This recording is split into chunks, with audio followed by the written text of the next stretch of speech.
نحمده ونصلي ونسلم على رسوله الكريم أما بعد أعوذ بالله من الشيطان الرجيم بسم الله الرحمن الرحيم حدیث نمبر 110 ہے وعن مطر بن أكامس رضی اللہ عنہ قال حضرت مطر بن اکام یا اکام فرماتے ہیں کہ رضی اللہ تعالیٰ عنہ کہ انہوں نے فرمایا قال رسول اللہ صلی اللہ علیہ وسلم کہ حضور صلی اللہ تعالی علیہ وآلہ وسلم نے ارشاد فرمایا کہ اذا قضى اللہ لعبد ان يموت بأرض جعل له الیہا حاجتا، کہ جب اللہ تعالی کسی کی موت کسی دوسرے علاقے میں مقرر فرماتا ہے تو اس خطے میں اس علاقے کی زمین کی طرف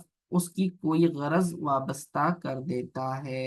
ٹھیک ہے، اب یہاں تقدیر کے بیان میں اس حدیث کو لے کر آئے ہیں اور بتانا یہ چاہ رہے ہیں کہ جس کی موت جہاں لکھی ہے وہ وہی ہو کر رہے گی۔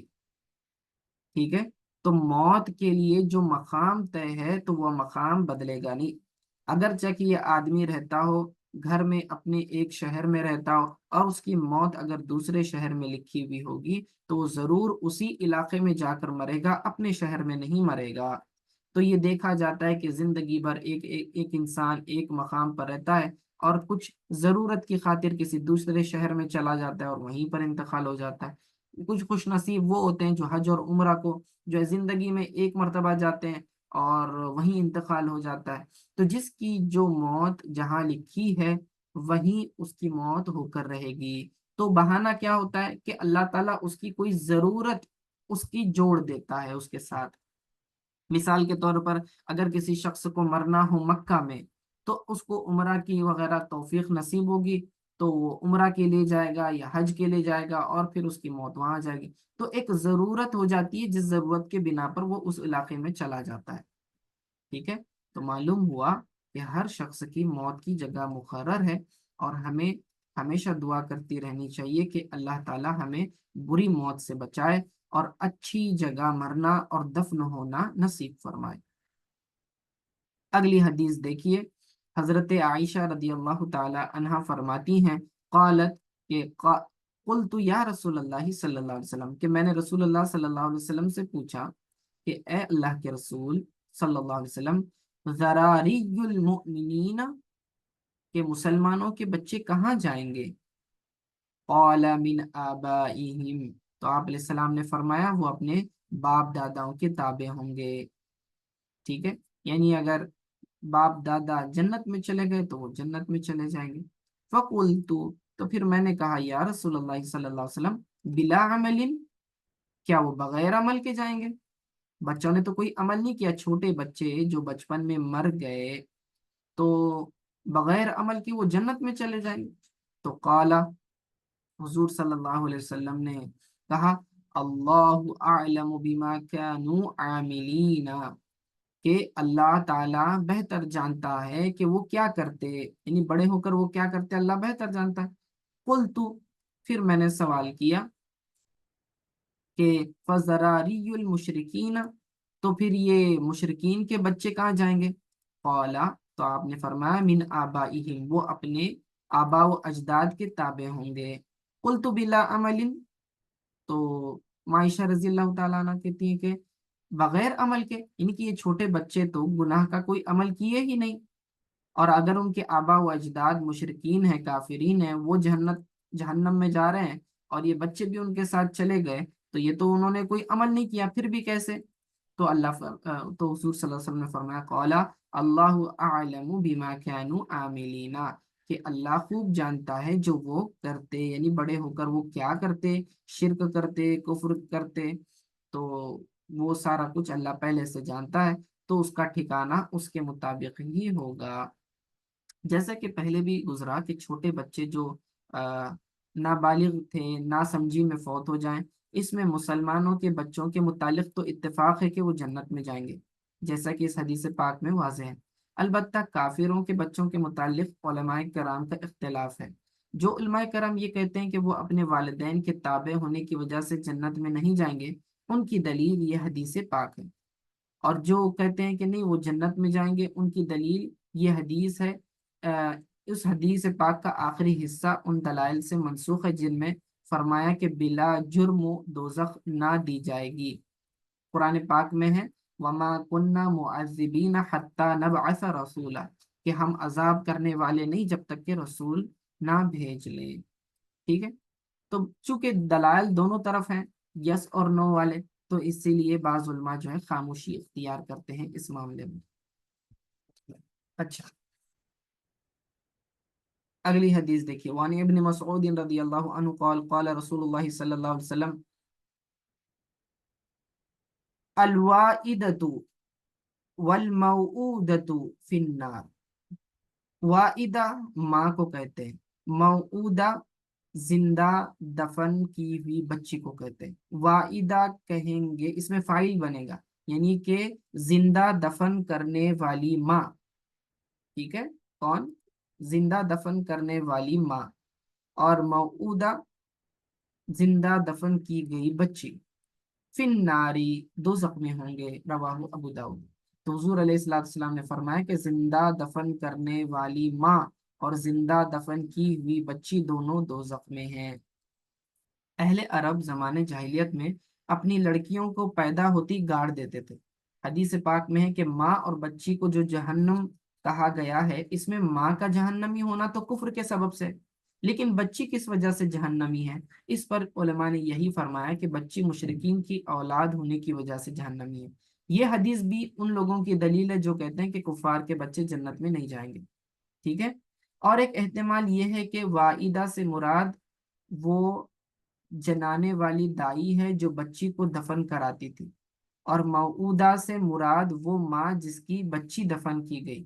تو اب اس اعتبار سے پھر یہ حدیث بالکل ظاہر ہے کہ یہ دونوں عورتیں اپنے اپنے کفر کی بنا پر جہنم میں گئیں۔ ٹھیک ہے، اب دیکھیے اگلی فصل شروع ہو رہی ہے یہاں سے، الفصل الثالث، تیسری فصل ہے۔ تو ایمان بالقدر کے اندر انہوں نے تین فصلیں قائم کی، تو فصل اول اور ثانی ہو گئی۔ اب فصل ثالث کی حدیث نمبر 35 ہے، کہ راوی حضرت ابو دردہ رضی اللہ تعالی عنہ کیا فرماتے ہیں؟ دیکھیے، عن ابی دردہ رضی اللہ عنہ قال قال رسول اللہ صلی اللہ علیہ وآلہ وسلم، حضرت ابو دردہ رضی اللہ تعالی عنہ سے روایت ہے کہ اللہ کے رسول صلی اللہ علیہ وسلم نے ارشاد فرمایا، ان اللہ عز وجل فرغ الى كل عبد من خلقه من خمس، بے شک اللہ عز و جل اپنے بندوں کے 5 کاموں سے فارغ ہو چکا ہے، من اجلہ ان کی موت، وعملہ اور اس کا عمل، ومضجعہ اور اس کے رہنے کی جگہ، واثرہ اور اس کے چلنے کا مقام، ورزقہ اور اس کے رزق سے، رواہ احمد، امام احمد نے اس کو روایت کیا۔ ٹھیک ہے، اب اس حدیث کا مطلب یہ ہے کہ انسان کہاں مرے گا، وہ کیا اعمال کرے گا، کہاں رہے گا، اور رزق حلال کمائے گا یا حرام کمائے گا، یہ تمام چیزوں کا فیصلہ ہو چکا ہے۔ یعنی اللہ تعالی اپنے علم سے پہلے ہی جانتا ہے کہ لوگ کیا کرنے والے ہیں، اور اللہ تو ویسے ہر چیز کا فیصلہ کر چکا ہے، مگر خصوصیت سے ان پانچوں کا ذکر اس لیے فرمایا کہ انسان کو ان کی فکر زیادہ رہتی ہے۔ مطلب یہ ہے کہ تم ان فکروں میں اپنی زندگی برباد کیوں کرتے ہو؟ جو فیصلہ ہو چکا ہے وہ ہو کر رہے گا۔ اگر آدمی کو کوئی کسی شخص کو رزق کم مل رہا ہے تو وہ اس کی فکر نہ کرے گی، ٹھیک ہے، وہ اپنی کوشش جاری رکھے، لیکن نصیب میں اس کے جتنا مقرر ہے اتنا مل کر رہے گا اس کو۔ اگر کم مل رہا ہے تو اس بات کو سوچے کہ بھائی جتنا مجھے ملنا تھا اتنا تو مل ہی رہا ہے، اس سے کم تو مل نہیں سکتا، رائٹ؟ اور اگر زیادہ مل رہا ہے تو اب تقدیر میں جو لکھا اس سے زیادہ تو نہیں مل رہا، بلکہ جتنا اس کو ملنا تھا وہ مل کر ہی رہے گا۔ اگر کوئی نفع کہیں حاصل نہیں ہو رہا ہے تو وہ لاکھ کوشش کر لے، اگر اس کے نصیب میں نہیں ہے تو نہیں ملے گا، اور اگر اس کے نصیب میں ہے تو کسی نہ کسی طرح اس تک پہنچ کر ہی رہے گا۔ تو رزق کی انسان کو فکر ہوتی ہے، گھر کی فکر ہوتی ہے، ٹھیک ہے، موت کی فکر ہوتی ہے۔ تو غرض یہ کہ اللہ تعالیٰ نے یہ تمام کے فیصلے کر چکے ہیں، اور اللہ چونکہ فیصلہ کر چکا ہے تو ہمیں پھر فکر کرنے کی ضرورت نہیں ہے، یعنی غم نہیں کرنا چاہیے۔ بھئی ہم نے جاب کے لیے اپلائی کیا لیکن وہاں پر ہمیں جاب لگی ہی نہیں، تو اب اس پر غم نہیں کرنا یار، میں نے تو اچھا انٹرویو دیا تھا، میں نے ساری کوششیں کر لی تھی، اس کے بعد بھی مجھے جو ہے نہیں ملی جاب۔ بھائی تمہارے نصیب میں نہیں ہوگی، تمہارا رزق کہاں سے ملنے والا ہے یہ پہلے سے طے ہے، ہم کو بس اسے تلاش کرنا ہے، ہماری محنت کیا ہے کہ ہم بس اس کو تلاش کر رہے ہیں بس، ٹھیک ہے؟ تو اس پر کوئی افسوس کرنے کی ضرورت نہیں ہے۔ اچھا، اب اگلی حدیث دیکھیے کہ جس میں بیان کیا گیا کہ تقدیر پر بحث کرنا یہ درست نہیں ہے، ورنہ اس کے اوپر سوال ہوگا قیامت میں۔ وعن عائشہ رضی اللہ عنہا قالت سمعت رسول اللہ صلی اللہ علیہ وسلم یقول، حضرت عائشہ رضی اللہ تعالی عنہا فرماتی ہیں کہ میں نے رسول اللہ صلی اللہ علیہ وسلم کو یہ فرماتے ہوئے سنا، من تکلم فی شیء من القدر سئل عنہ یوم القیامت، کہ جو مسئلہ تقدیر میں بحث کرے گا اس سے قیامت والے دن اس کی پوچھ ہوگی۔ وَمَن لَّمْ يَتَكَلَّمْ فِيهِ لَمْ يُسْأَلْ عَنْهُ، اور جو اس میں بحث نہ کرے گا اس سے سوال نہ ہوگا۔ رواہ ابن ماجہ، ابن ماجہ نے اسے روایت کیا، یہ حدیث ضعیف ہے، ٹھیک ہے؟ دیکھیے اب اس میں کیا فرمایا گیا کہ تقدیر کے مسائل عقل میں آنے والے نہیں ہیں، جتنی عقل کا استعمال کریں گے اتنے ہی شک و شبہات پیدا ہوں گے، اسی لیے تقدیر کو ایمان میں داخل کیا گیا کہ چیز چاہے سمجھے نہ سمجھے بھائی اس کو مان لینا ضروری ہے، ٹھیک ہے؟ تو اگر عقل تسلیم نہیں کرتی تو پھر بھی ماننا ہے، جو اس میں عقل لڑائے گا وہ گرفت میں آ سکتا ہے، بلکہ ہو سکتا ہے وہ تقدیر کا انکار کر کے گمراہی میں پڑ جائے۔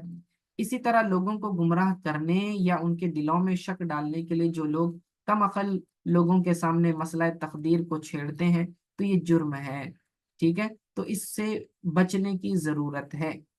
تو اسی لیے حدیث میں فرمایا کہ جو اس تقدیر کے مسئلے میں بحث و مباحثہ کرے گا قیامت میں تقدیر پہ تو نے بحث کیوں کی اس کا سوال ہوگا، اور اگر کوئی اس کی بحث میں نہیں پڑے گا تو اس سے سوال نہیں کیا جائے گا، تو سوال نہ کیا جانا یہ زیادہ بہتر ہے۔ لیکن یاد رکھیں کہ وہ علماء جو لوگوں کے شک کو دور کرنے کے لیے تقدیر کے مسائل پر بات کرتے ہیں، بحث کرتے ہیں، تو پھر یہ ان کے لیے عذاب کی بات نہیں ہے، بلکہ یہ ضروری ہو جاتا ہے لوگوں کے شک کو دور کرنا۔ لیکن یہ عوام کے متعلق ہے کہ جب آپ کو مسئلہ نہیں معلوم، تقدیر کا سمجھ میں نہیں آتا، اس کے دلائل نہیں معلوم، اس کی گہرائی نہیں معلوم، تو اس پہ بات بھی مت کرو، ٹھیک ہے؟ بس اتنا کہہ دو کہ بھائی آپ عالم سے مسئلہ جا کر پوچھیں، ہم سے نہ پوچھیں، ٹھیک ہے؟ تو ابھی اگلی حدیث دیکھیے تقدیر کے متعلق شک و شبہات کے ازالے کے تعلق سے ہے۔ حدیث کون ہے راوی؟ دیکھیے وان ابی وان ابن الدیلمی قال، حضرت ابن دیلمی سے روایت ہے، وہ فرماتے ہیں اتیت ابی بن کعب رضی اللہ عنہ، کہ میں حضرت ابی بن کعب رضی اللہ عنہ کی خدمت میں حاضر ہوا، فقلت له، تو میں نے ان سے کہا قد وقع فی نفسی شیء من القدر، کہ میرے دل میں تقدیر کے متعلق کچھ شکوک پڑ گئے ہیں، فحدثنی لعل اللہ ان یذہبہ من قلبی، تو آپ مجھے کچھ حدیث سنائیے تاکہ اللہ تعالیٰ میرے دل سے وہ شک کو دور کر دے۔ فقال، تو انہوں نے کہا لو ان اللہ عز وجل عذب اہل سماواته واہل ارضی، کہنے لگے کہ حضرت ابی بن کعب رضی اللہ تعالیٰ عنہ نے فرمایا کہ اگر اللہ تعالیٰ آسمانی اور زمینی مخلوق کو عذاب دے تو وہ ان پر ظالم نہیں، ٹھیک ہے؟ کیا فرمایا دیکھیں لو ان اللہ عز وجل عذب اہل سماواته واہل ارضه عذبهم وهو غیر ظالم لهم، تو وہ ظالم نہیں ہے۔ اگر اللہ آسمان والوں کو عذاب دے یا زمین والوں کا عذاب دے تو اللہ تعالیٰ ظالم نہیں ہے۔ وَلَوْ رَحِمَهُمْ كَانَتْ رَحْمَتُهُ خَيْرًا لَهُمْ مِنْ أَعْمَالِهِمْ، اور اگر ان پر رحم فرما دے تو ان کی رحمت ان کے اعمال سے بہتر ہے۔ وَلَوْ أَنفَقْتَ مِثْلَ أُحُدٍ ذَهَبًا فِي سَبِيلِ اللَّهِ مَا قَبِلَهُ اللَّهُ مِنْكَ، اور اگر تم احد پہاڑ کے برابر سونا اللہ کی راہ میں خیرات کرو تو اللہ قبول نہ کرے گا، ٹھیک ہے؟ حتیٰ تؤمن بالقدر، یہاں تک کہ تم تقدیر پر ایمان نہ لے آؤ۔ وَتَعْلَمَ أَنَّ مَا أَصَابَكَ لَمْ يَكُنْ لِيُخْطِئَكَ، اور یہ نہ جان لو کہ جو تمہیں نفع پہنچا، جو تمہیں پہنچا وہ تم سے بچ نہیں سکتا تھا۔ وَأَنَّ مَا أَخْطَأَكَ لَمْ يَكُنْ لِيُصِيبَكَ، اور جو تم تک نہیں پہنچ سکا، ٹھیک ہے، یعنی جو تم سے بچ گیا وہ تم تک نہیں پہنچ سکتا تھا. وَلَوْ مُتَّ عَلَى غَيْرِ هَذَا لَدَخَلْتَ النَّارَ، اور اگر تم اس کے علاوہ کسی اور دوسرے عقیدے پر مر جاؤ تو دوزخ میں داخل ہوگے. تو ابن دلمی فرماتے ہیں کہ ثم اتیت عبداللہ ابن مسعود، تو میں عبداللہ ابن مسعود رضی اللہ تعالیٰ عنہ کے پاس گیا. فقال مثل ذلك، تو ان کے پاس بھی جا کر میں نے ویسی ہی بات کی. ٹھیک ہے. تو قال، تو پھر انہوں نے نصیحت کی. ثم اتیت، ٹھیک ہے، پھر انہوں نے کیا کیا، وہی فرمایا جو ابی بن کعب نے کہا تھا. پھر اس کے بعد کہتے ہیں کہ ثم اتیت حذیفہ بن الیمان، پھر میں حذیفہ بن الیمان رضی اللہ عنہ کے پاس گیا. فقال مثل ذلك، تو میں نے ان سے وہی سوال کیا. ثم اتیت زید بن ثابت، پھر اس کے بعد زید بن ثابت رضی اللہ تعالیٰ عنہ کے پاس گیا. فحدثنی عن النبی صلی اللہ علیہ وسلم مثل ذلك، تو انہوں نے بھی کیا کیا، وہی حدیث بیان کی. رواہ احمد و ابو داود و ابن ماجہ. ابھی دیکھیے، صحابہ کرام رضی اللہ تعالی عنہم اجمعین کا تقدیر پر ایمان تھا، اس لیے وہ یہ تقدیر کو تو مانتے تھے. نقل کے اعتبار سے یعنی دلائل کے اعتبار سے تقدیر کو تو مانتے ہیں، لیکن عقلی طور پر کبھی کبھی کسی کے ذہن میں کوئی شبہ آ جائے تو کوئی یہ حرج کی بات نہیں ہے. دہلمی رضی اللہ تعالیٰ عنہ صحابی تھے، جب انہیں شک آیا تو فوراً علم والے صحابہ سے جا کر رہنمائی حاصل کی. معلوم ہوا کہ علماء کی خدمت میں جانا اور اپنے شکوک و شبہات کو دور کرنا، ان سے مسائل پوچھنا، یہ صحابہ کی سنت ہے. رب تعالیٰ نے فرمایا فَاسْأَلُوا أَهْلَ الذِّكْرِ إِن كُنتُمْ لَا تَعْلَمُونَ، کہ تم اہل علم سے سوال کرو اگر تمہیں علم نہ ہو. آج مسلمانوں کی ایک تعداد ہے جو اعتقادی اور فقہی مسائل میں کسی عالم سے مسئلہ تک پوچھنا گوارا نہیں کرتے، خلاف شرع کام کرتے ہیں. اور بعض کہتے ہیں کہ بھئی اگر پوچھ لیا تو پھر عمل کرنا پڑے گا صحیح صحیح. ٹھیک ہے. تو اتنی بڑی جہالت ہے. اور بعض پوچھتے بھی ہیں تو ایسے لوگوں سے پوچھتے ہیں جو عالم نہیں ہوتے، یعنی ہر ارے غیرے کو عالم سمجھتے ہیں. بس داڑھی بڑھا لیا، ٹوپی پہن لیا، جبہ پہن لیا تو وہ سمجھتے ہیں کہ عالم ہے، یا پھر مسجد کا بس امام ہے تو امام ہے تو عالم ہے سمجھ کر اس سے مسئلہ پوچھتے ہیں. حالانکہ ہر مسجد کا امام کا عالم ہونا ضروری نہیں ہوتا. ٹھیک ہے. بعض اوقات وہ صرف حافظ ہوتا ہے، اور بعض اوقات بس اس نے امامت کا کورس کیا ہوا ہوتا ہے، وہ عالم بھی نہیں ہوتا، حافظ بھی نہیں ہوتا. عالم ہو تو ہی مسئلہ بیان کرنا چاہیے اور اسی سے مسئلہ پوچھنا چاہیے. ٹھیک ہے. اور ہر مسئلہ ہر عالم بھی نہیں بیان کر سکتا، اس میں بھی اسپیشلٹیز ہوتی ہیں. ٹھیک ہے. تو جو جس فیلڈ کا ماہر ہو اس سے اس فیلڈ کے متعلق پوچھنا چاہیے. دیکھیے، صحابی رسول حضرت ابی بن کعب رضی اللہ تعالیٰ عنہ نے سب سے پہلے ایک بنیادی مسئلہ حل کیا کہ تقدیر کے متعلق یہ نہ سوچو کہ ہم دوزخ میں کیوں جائیں گے، جنت میں کیسے داخل ہوں گے وغیرہ، بلکہ یہ ایمان رکھو کہ رب تو مالک ہے، اور مالک اپنی ملکیت میں جو چاہے کر سکتا ہے. ٹھیک ہے. مثال میں اس کی آسان یہ دیتا ہوں کہ دیکھیے، مثال کے طور پر میں نے بکریوں کا ایک ریوڑ خریدا اور میں اپنے گھر میں لاتا ہوں. ٹھیک ہے. تو اب یہ ساری بکریوں کا مالک میں ہوں. اب ان بکریوں کو میں جیسا چاہوں رکھ سکتا ہوں، کیونکہ میں اس کا مالک ہوں تو میں جو چاہوں کروں. اب اگر میں انہیں اچھا اچھا چارہ کھلاتا ہوں تو یہ میری مرضی، حالانکہ انہوں نے مجھے کوئی نفع نہیں دیا پھر بھی میں انہیں چارہ کھلا رہا ہوں. اور اگر میں کسی کو ذبح کر کر کھانا چاہوں تو میری مرضی. تو اگر میں بکریوں کو چارہ کھلاؤں تو بکریاں جو ہے یہ نہیں کہہ سکتی کہ بھائی دیکھو مالک جو ہے بڑا رحم و کرم فرمانے والا ہے ہمارے اوپر، ہم کو کھانا کھلاتا ہے. اور اگر میں کسی کو ذبح کر کے کھا جاؤں تو وہ یہ نہیں کہہ سکتے کہ مالک ہمارا دیکھو کتنا ظلم کر رہا ہے، ہم کو کاٹ کر کھا گیا. تو بکریاں یہ نہیں کہہ سکتی، کیونکہ میں چونکہ مالک ہوں تو میں اپنی ملکیت میں جو چاہے کر سکتا ہوں. تو مالک اسے ہی کہتے ہیں کہ جو اپنی ملکیت میں جیسا چاہے تصرف کر دے، اسے روکنے والا کوئی نہ ہو. تو اگر میں میری بکری جو میں نے خریدی ہے قربان کر دی تو کوئی دیکھنے والا شخص یہ نہیں کرے گا کیسا ظالم ہے کہ بکری کو ذبح کر دیا. کوئی بول سکتا ہے کیا؟ نہیں. حالانکہ اگر میں کسی غیر کی بکری کو ذبح کر دیتا تو پھر یہ ظلم ہوتا. سمجھ میں آیا؟ میں میری بکری ذبح کر رہا ہوں تو اس میں کوئی ظلم نہیں. تو ویسے ہی اللہ تعالی ہم سب کا مالک ہے، ہمیں اگر چاہے تو جنت میں ڈالے اس کی مرضی، تو وہ نعمت دے گا تو یہ تو اس کا رحم و کرم ہے، اور اگر ہمیں دوزخ میں ڈال دے اس کی مرضی تو بھی وہ ظالم نہیں، کہ وہ مالک ہے، وہ اپنی مالک اپنی ملکیت میں جو چاہے کرے۔ تو اللہ پر لازم نہیں ہے کہ نیکیوں کے بدلے مسلمانوں کو جنت دے یا پھر گناہوں کے بدلے جہنم دے، بلکہ اللہ تعالیٰ کا یہ فضل ہے کہ وہ نیکیاں ہماری قبول کر کے جنت دیتا، یہ کرم ہے اس کا۔ اگر اللہ ہماری نیکیاں قبول نہ کرے تو ہم کچھ کر سکتے ہیں کیا؟ ہم زبردستی کر سکتے ہیں کہ اللہ کو یہ نہیں کہہ سکتے کہ تو زبردستی ہماری نماز قبول کر اور ہمیں زبردستی جنت میں ڈال؟ تو نہیں ڈالے گا وہ، اس کی مرضی، چاہے قبول کرے یا نہ کرے، یہ اس کا فیصلہ ہے۔ قبول کر لیا تو احسان، سمجھ میں آیا؟ اور نہ قبول کیا اور جہنم میں ڈال دیا تو یہ اس کا انصاف ہے، سمجھ میں آیا؟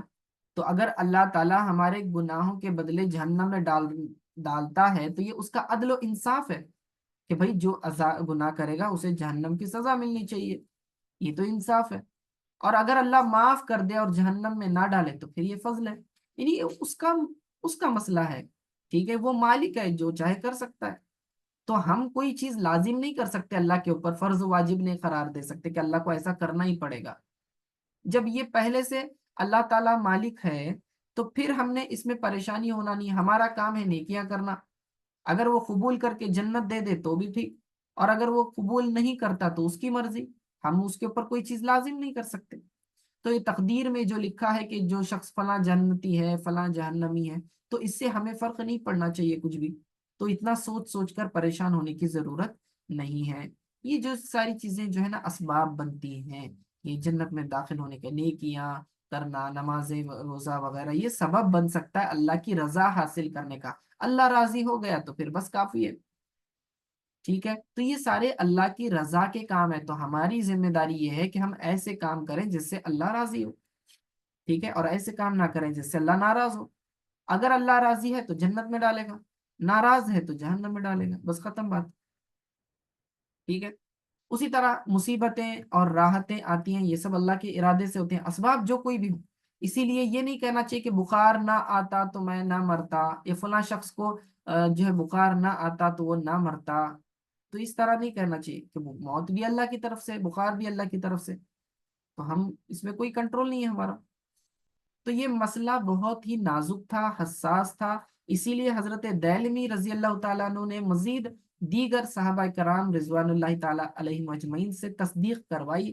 اور عام طور پر حکم یہ ہے کہ جب کسی مستند عالم سے مسئلہ پوچھ لیا جائے تو فوراً اس پر عمل کرنا چاہیے، بلا وجہ ہر ایک سے پوچھنا کہ کہیں اپنی مرضی کا، اپنے مطلب کا فتویٰ مل جائے، یہ نامناسب ہے، اور یہ وبا آج کل بہت عام ہے لوگوں میں، تو ایسے نہیں کرنا چاہیے۔ لیکن چونکہ یہ مسئلہ بہت سیریس تھا تو یہ لوگوں تک پہنچانے سے پہلے میں خود زیادہ کنفرم کر لوں، اسی لیے انہوں نے جو ہے ایک سے زیادہ صحابہ سے پوچھا تاکہ میں یہ حدیث آگے بیان کروں تو مجھے بہت زیادہ یقین ہو، شورٹی ہو، ٹھیک ہے؟ ورنہ اگر آپ اپنے مطلب کے لیے کوئی مسئلہ پوچھ رہے ہیں تو جیسے آپ کو جواب مل گیا، ایک مستند عالم مفتی سے آپ نے مسئلہ معلوم کر لیا، بس اب اس پر عمل کرنا آپ پر لازم ہو گیا، اب آپ کو دوسرے عالم سے پوچھنے کی ضرورت نہیں ہے، ٹھیک ہے؟ ٹھیک ہے، اب دیکھیے اگلی حدیث میں فرمایا ہے کہ